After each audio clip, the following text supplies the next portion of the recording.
ገና ካሁኑ የሚጀምር ይሆናል ማለት ነው። እንግዲህ ኤፍራታ ራሷ ባታውቅም ልጇ እንዳልሞተና አሁን ብዙ ሰዎች እየሰሙ መጥተዋል። የመጀመሪያው ለሷ ቅርብ የሆኑት ዳግም ነው። ሌላኛዋ ሉሊት እዛ ቤት ውስጥ ሆና ሌሎቹ ጽዮንን ለማሳከም በሄዱበት ሰዓት ላይ ሉሊትና ዳግም አንድ ላይ እዛ ቤት ውስጥ ብቻቸውን ነበሩ። ዳግም ግን በራሱ ባጠፋው ነገር እየተጸጸተ መሬት ላይ እያለቀሰ ባለበት ሰዓት ላይ ሉሊት የራሷን ካራክተር ትሰብራለች። ያ ማለት እብድ መሆኗን ያው ማስመሰሏን ትተውና ለጊዜውም ቢሆን በስነ ስርዓት ስታወራ ያው ዳግም ያስተውልባትና እሷ እንዳላበደች ድጋሚ ይጠይቃታል። ያን ነገር ወደ ኋላ ትተው ነገር ግን አሁን ያበላሸውን ነገር ድጋሚ ማስተካከል እንዳለበት እየተነገረው እያለ ዳግም ግን በዚህ ጭንቀቱ ያኔ ድሮ በፊት ሲያሳልፉት የነበሩትን ነገር እያስታወሰ ነበረ። ጽዮን፣ ቢንያምና ዳግም ራሷ አንድ ላይ ሆነው ደስታቸው ምን እንደሚመስል አሁን ደግሞ በዚህን ያክል ጭካኔ እሷ ላይ ኖሮብኝ እንዴት እሷን ለመመረዝ ይሄን ያህል ድፍረት አገኘው ብሎ እየተጸጸተ በጣም ሲናደድ ሰምታችሁታል። በዛን ሰዓት ግን ሉሊት አንድ ነገር ታደርጋለች። ይህን ነገር አንተ እንዳረክ አላምንም ነበረ። እዚህ ቤት ውስጥ ብዙ ሰዎች እየተቀየሩ ነው። አንተ ጨካኝ ሆንክ ማለት ያው ሁሉም ነገሮች ተቀይረዋል ማለት ነው ብላ እሱ እንዲሰማው ካደረገችው በኋላ ወደ ክፍሉ እንዲገባ ታደርገዋለች። ያኔ ግን ከውጪ ያንን ስትፈሩት የነበረውን ኤፍራታን የሚያፈቅራት ልጅ ወደዛ ቤት ውስጥ ይመጣል። እህቱ በገዛ እዛ ውስጥ በምትወደው ፍቅረኛው ወይንም እሷ በምታፈቅረው ሰው ታግታ ልጅቷ ሌላ ቦታ ነው ያለችው። ይህንን ስታደርግ ታዲያ ተመልሳ እዛ ቤት ውስጥ ደግሞ መርዝ አድርጋበት ለእሱም ምግብ አስቀምጣለት ትወጣለች። ሁለቱንም ለመጨረስ ነው ሐሳቧ። እሱ ስለምታፈቅረውና ስለምትወደው ያን ማለት ለእኔ የማይሆን ከሆነ ለሌላ ሰው መሆን የለበትም ብላ ስለምታስብ በዚህን ሰዓት ሁለቱም መሞት አለባቸው ብላ ነው። ኤፍራታ ልጇ ከሞተ ብዙ ጊዜ ሆኖታል። ነገር ግን ናታንም ሆነ የራሷ ጓደኞች የሐዘን ልብሷን እንድታወልቅና ከዚህ በኋላ ሐዘኗን ረስታ አዲስ ሕይወት መጀመር እንዳለባት ቢነገራትም እሺ እያለች አይደለም። ልቧ ምን ያህል እንደተሰበረ በዚህ ማወቅ ትችላላችሁ። አሁን ድረስ ከናታን ጋር ያላት ፍላጎት እንደ በፊቱ አይደለም። ከእሱ ጋር ብዙ ነገርም ባሳለፈችበት ጊዜ ግን ያ ብዙ አደጋዎችን ይዞባት ስለመጣ ምናልባት እኔ እናንተ አንድ ላይ መኖር አልተፈቀደልንም ብላ ነው እንድታስብ ያደረጋት። ከቅርብ ጊዜ በኋላ ግን ድጋሚ አንድ ድል መሞከር እንዳለባቸው ተሰምቷት ያ ማለት ናታን እያደረገ ያለውን ነገር እየጠበቀችው ነው። ነገሮችን ለማስተካከልና የልጃቸውን ገዳይ ለማወቅ አሁን ድረስ እየፈለጉ ያሉት ናታንም ሆነ ኤፍራታን አንድ ላይ ናቸው። በዚህ ሐሳባቸው ቅርብ ጊዜ ነው ተስማምተው አንድ ላይ መሆን የጀመሩት። ናታን በዚህ ጉዳይ ያፌት መፈታቱ ብዙም የሚያሳስበው ነገር አልነበረም። ከያፌት በላይ የልጁን ነፍሰ ገዳይ ወይንም ልጁን የገደለበትን ሰው ነው እስካሁን ድረስ እየፈለገ ያለው። ነገር ግን እነዛ ሰዎች በጣም ጠንቃቃ ስለሆኑ ያኔ ይህን ያህል ረጅም ጊዜ የሚፈጅበትም ግን ልጆቹን ማግኘት አልቻለም። የኤፍራታ ልጅ ከሞተ በኋላ የእነዛ ቤተሰቦች ሙሉ ለሙሉ ተበትነዋል። ከኤፍራታ ጋር አንድ ላይ የሚኖሩት እነዚህ አሁን ደግሞ ብዙዎቻችሁ ጥያቄ እየጠየቃችሁ ያላችሁት ስለ ቤዛ ነው። ቤዛ እየተገባች በምን መልኩ ነው ከድራማው ልትወጣ አይቻለችው? እሷ እንድትመለስ እንፈልጋለን እያላችሁ ነው። እሷም ደብዛዋ ጠፍቷል። ሌላኛዋ ትዝታ የምትባል አንዲት መጥፎ ሴት እዚህ ድራማ ውስጥ ገብታለች። እስካሁን ድረስ ማንነቷ ባይታወቅም ግን ድራማው ላይ ትዝታ ማለት የኤፍራታን ልጅ ወይንም የናታንን ልጅ ልትገል የሞከረችው ያ እሷ ገድየዋለሁ ብላ የምታስብ ነች። ነገር ግን የታዘዘው ልጅን ታውቁታላችሁ። ኤፍራታን በጣም ስለሚያፈቅራት ልጁን በዛ ሰዓት አሽሽቶት ነበረ። አሁን ደግሞ ሌላ ቦታ ላይ በሞግዚት እያደገ እንደሆነም ጭምር አሁን መረጃዎችን ሰምተናል። ሉሊት ግን መጀመሪያውኑ ይህንን ነገር ታውቃለች። እንዴት እስካሁን ድረስ አትናገር? ለነ ኤፍራታ ስቃያቸው እንደዚህ አብሮ እየቀጠለ ባለበት ሰዓት ላይ አንድ እንኳን አሳዝናቸው ልትነግራቸው አልፈቀደችም። ለምን? ነገሩ እንዲህ ነው። አሁን ሳትናገር ይሄን ያህል ጊዜ ቢፈጅም ግን ዳግም ይህንን ጉዳይ ያውቋል። ታዲያ ተደብቆ ሲሰማቸው የኤፍራታ ልጅ እንዳልሞተና አሁን በሞግዚት ሌላ ቦታ እያደገ እንደሆነ ከሰማ በኋላ ይደነግጣል። ሁለቱም ያንን ነገር አሁን ላይ ሚስጥሩን ማባከናቸው ሲታወቃቸው ያላቸው አማራጭ ምን እንደሆነ ባይታወቅም ግን ዳግም ይህንን ነገር ከሰማ በኋላ አርፎ የሚቀመጥ አይሆንም። ያኔ ለኤፍራታ ደስታ ሲባል ሩጦ ያለችበት ድረስ ሄዶ ነው የሚነግራት። ኤፍራታ ይህንን ነገር ተስፋ ካገኘች በኋላ ምናልባት ልጇን የማግኘት እድሏን ስታገኝ አስቡት ምን ያህል ደስታ እንደሚሆንባት። እስከ ዛሬ ድረስ ብዙ ፈተናዎችን አልፋለች ኤፍራታ፣ ብዙ ስቃዮችን። እንደዛ ከማትፈልገው ያፌት ጋር እንኳን ብዙ ጊዜን ያሳለፈችው ወደፊት ጥሩ ደስታን ከሱ ጋር አሳልፋለሁ በሚል ሁኔታ ላይ ብቻ ነበረ የተመሰረተችው። ለዛም ነበረ ብዙ ነገር እየጎዳትና ብዙ ነገር እያሰቃያት እንኳን እየቻለችው እዚህ ድረስ መጣ። ያኔ ለሷ ብዙ ነገር የሆነው ሁሉ ነገሯን ልጇ የነበረበት ሰዓት ላይ ልጇን ነጥቀውባት ሙሉ ተስፋ እንድትቆርጥ ያደረጓት። በዚህን ሰዓት ላይ ግን አሁን የራሷ ተስፋ የሚመለስበትና ደስታዋን የምታገኝበት ሰዓት ደርሷል። በምን ጉዳይ?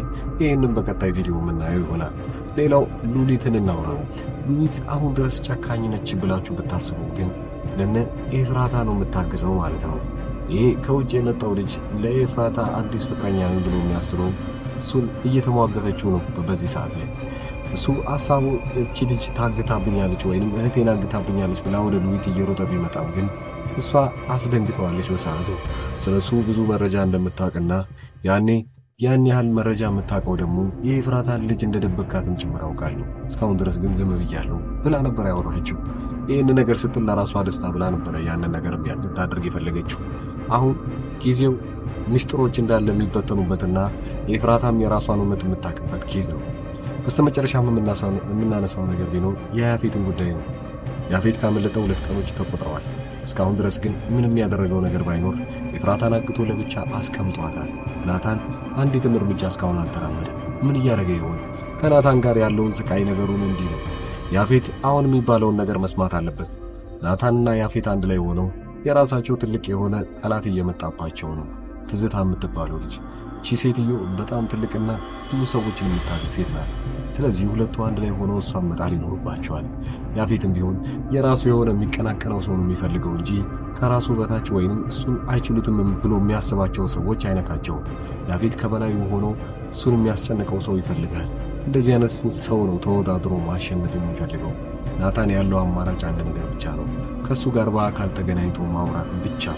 እነሱ ሁለቱ አንድ ላይ የሚያወሩ ከሆነና ኤፍራታም ብዙ ስቃይ እንደደረሰባት ያፌት የሚያውቅ ከሆነ ልጇም እንደሞተም ጭምር አሁን ያፌት የሚያውቀው ልጇቸውን የሆነ ቦታ ደብቀውታል ብሎ ነው የሚያስበው። እንደዛ አይደለም። እሱ ልጅ በፊትም ቢሆን ካላሳደኩት እኔ ጋር ነው አብሮ ማደግ ያለበት ብሎ ስቃዩን የበላ ሰው ነው ያፌት። ይሄ ልጅ ሞተ ተብሎ ሲነገረው ግን ያፌትም እንደነ ኤፍራታ ነው ልቡ የሚሰበረው። በዛን ሰዓት ገዳዩ ማን እንደሆነ ራሱ የሚደርስበት ይሆናል። መጀመሪያውኑ እንደዚህ አይነት ወንጀሎች ላይ እጁ ስለነበረበት እንደ ናታን የሚከብለው አይሆንም። ልጁን ገዳይ ለማግኘት ወይንም ደግሞ ልጁ ገለውታል ብሎ የሚያስባቸውን ቡድኖች ለመበተን ትንሽ ጊዜ ነው የሚፈልገው። በዚህ ድራማ ላይ ያላችሁን አስተያየት እንደዚሁ እየሰጣችሁ ብዙ ሰዎች ከቅርብ ጊዜ በኋላ ምዕራፍ 2 ላይ እይታ ቀንሷል። ይህም የሆነበት ምክንያት እንደ ምዕራፍ 1 አሪፍ አይደለም ብላችሁ እያሰባችሁ ነው። ድራማው ገና መጀመሩ ነው። ስለዚህ ከዚህ በኋላ ለብዙ ሰዎች የምታውቋቸው ሼር እያደረጋችሁት ድራማው እንደዚህ ሞቅ እያለና ነገሮች እየተቀየሩ እንደሚመጡና አሁን ያለበት ሁኔታ ላይ በቅርቡ ተወዳጅ እንደሚሆን ምንም ጥርጥር የለንም። ስለዚህ በዚሁ አጋጣሚ ሼር እያደረጋችሁት ቀጣይ ደግሞ በዚሁ ቪዲዮ ማሳያችሁ የራሴን የግል ስራ ይሆናል። እናንተ ከየትኛውም ሀገር ሆናችሁ እኔን ዕቃ እያዘዛችሁኝ እዚሁ አዲስ አበባ ውስጥ ለማናቸውም ሰዎች መላክ ትችላላችሁ። ለወዳጅ ዘመዶቹ ስልክ ሆነ ላፕቶፕ፣ የተለያዩ እቃዎች የሚያስፈልጓቸው ከሆነ እኔን በዋትስአፕ በቴሌግራም እና በኢሞ ማናገር ትችላላችሁ። ዝርዝር መረጃውን የያዘ ቪዲዮ አለ፣ ቼክ አድርጉ። የምንልካቸው እቃዎችን እንያቸው።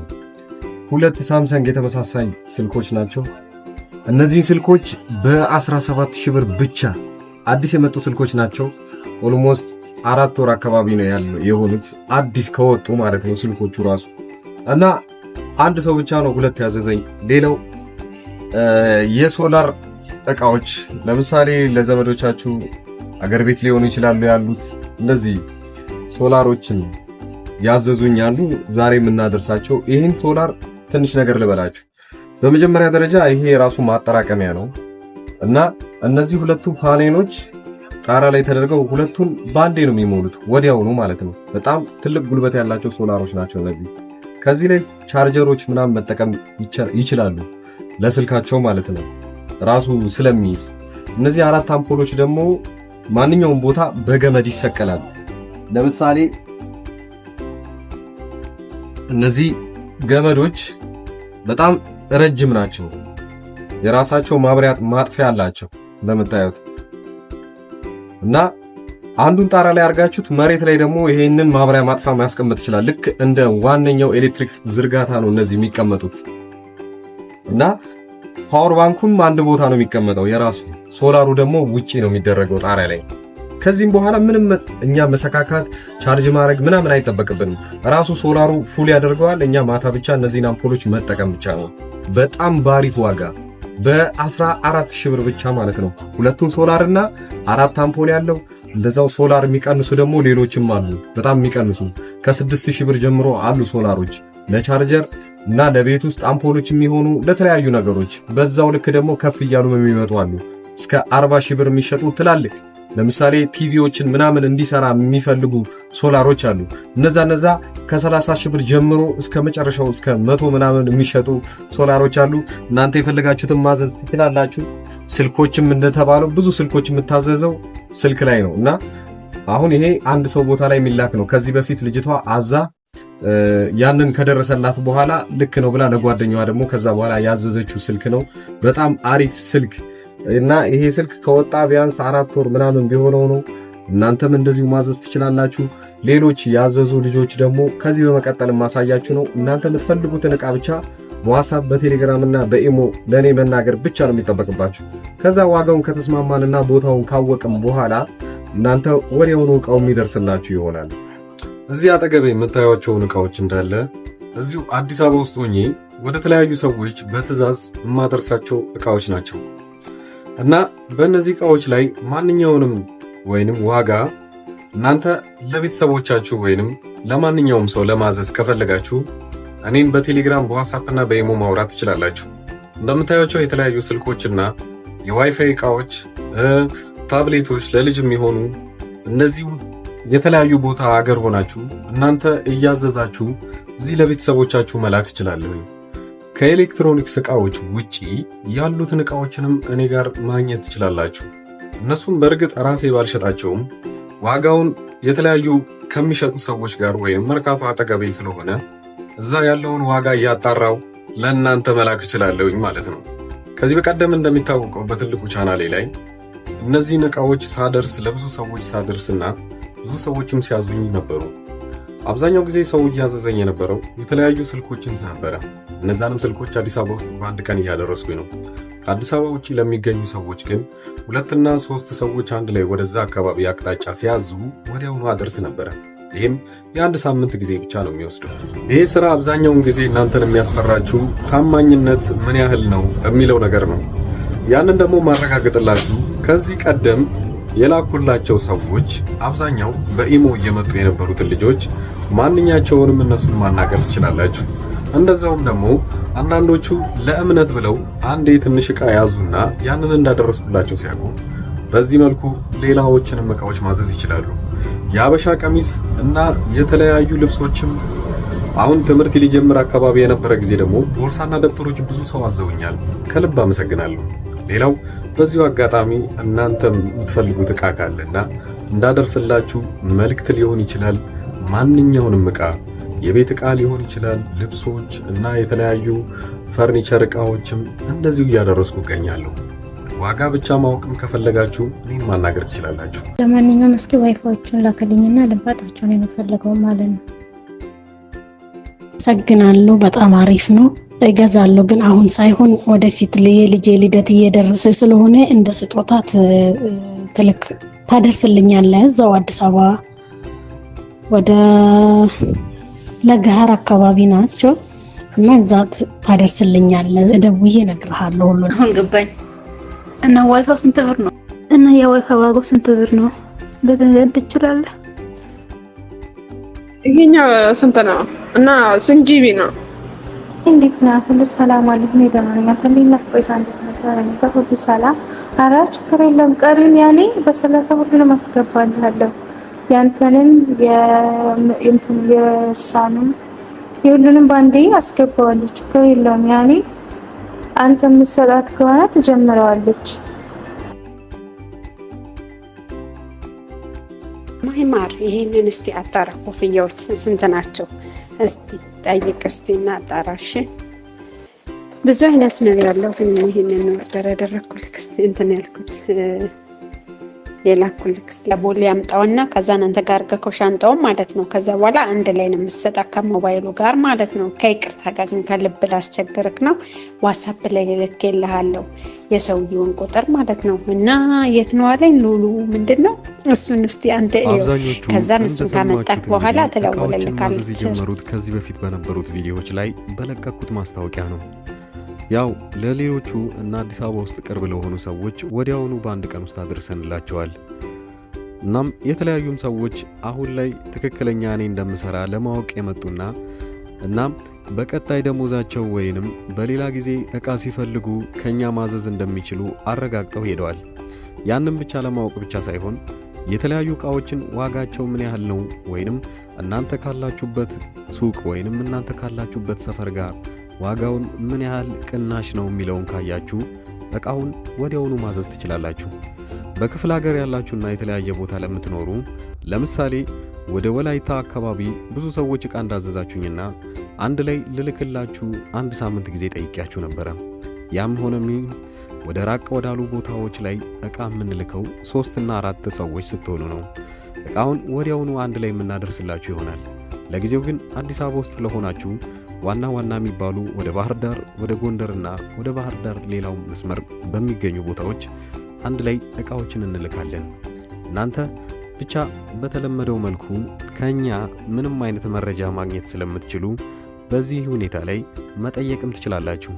በቴሌግራም በዋትስአፕ እና በኢሞ እዚህ ፊት ለፊት ላይ የምታዩት ቁጥር በዚህ እኔን ማናገር ትችላላችሁ። መልካም ጊዜ።